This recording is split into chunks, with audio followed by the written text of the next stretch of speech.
হিসাব 5 প্রকার। হিসাব কয় প্রকার? 5 প্রকার।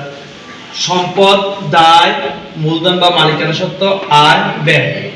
সম্পদ, দায়, মূলধন বা মালিকানা সত্ত্ব, আয়, ব্যয়।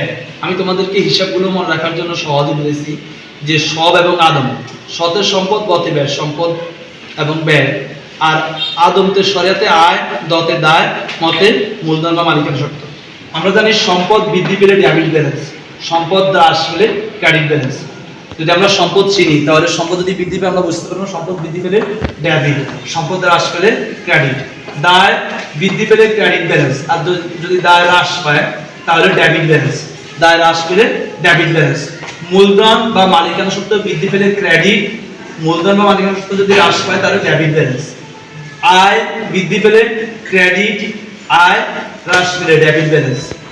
ব্যয় বৃদ্ধি পেলে ডেবিট ব্যালেন্স, আর ব্যয় হ্রাস পেলে ক্রেডিট ব্যালেন্স। এই চকটা যদি তোমরা জানো তাহলে তোমাদের জন্য সহজ হবে।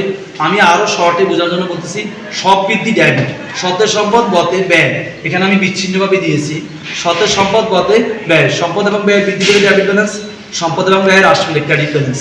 আর আদম শরিয়াতে আয়, দতে দায়, মতে মূলধন বা মালিকানা সত্ত্ব বৃদ্ধি পেলে ক্রেডিট ব্যালেন্স, এই তিনটা হ্রাস পেলে ডেবিট ব্যালেন্স। আমি আবারও বলতেছি, সম্পদ এবং ব্যয় বৃদ্ধি পেলে ডেবিট ব্যালেন্স, অর্থাৎ সব বৃদ্ধি ডেবিট। আর সব যদি হ্রাস পায়, সম্পদ এবং ব্যয় যদি হ্রাস পায় তাহলে ক্রেডিট ব্যালেন্স। আর আদম অর্থাৎ আয়, দায়, মূলধন যদি বৃদ্ধি পায় ক্রেডিট ব্যালেন্স, আয়, দায়, মূলধন যদি হ্রাস পায় তাহলে ডেবিট ব্যালেন্স। আমার বিশ্বাস যদি তোমরা এই তিনটা বুঝো তাহলে ডেবিট ক্রেডিট নির্ণয় করা তোমাদের জন্য সহজ হবে।